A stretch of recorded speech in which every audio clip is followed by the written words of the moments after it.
Good evening friends. আজি মই আহিছোঁ বোকাখাটৰ ওচৰৰ চাই গৰম নামৰ এখন কেফেলে। ইয়াৰ চাহ আৰু পকৰা খুব স্পেচিয়েল হয়। আজি মই সন্ধিয়া চাহ কাপ ইয়াতে খাই যাম ভাবিছোঁ। বলকচোন চাওঁ ইয়াৰ চাহ কাপ কেনেকুৱা হয়।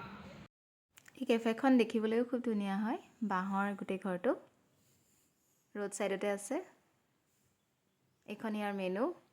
ইয়াত ইভিনিং স্নেক্স আৰু ব্ৰেকফাষ্টৰ বাবে বিভিন্ন আইটেম আছে। মই পকৰাই বেছিকৈ খাওঁ। লেমন টি এটা দিবা, তাৰপিছত মিল্ক টি দুটা, আদা দিয়ে হ'ব, আৰু এটা চিকেন পকৰা, এটা পনীৰ পকৰা। লেমন টি এটা, মিল্ক টি দুটা, চিকেন পকৰা এটা, পনীৰ পকৰা।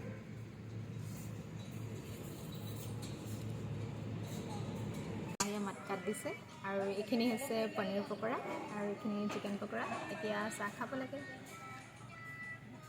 পকৰা এটা খাইছোঁ।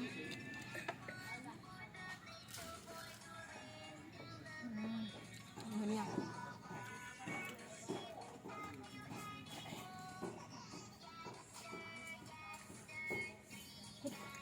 চাহকাপ বহুত ধুনীয়া হয়। আপোনালোকেও আহিলে খাই চাব পাৰে ইয়াত।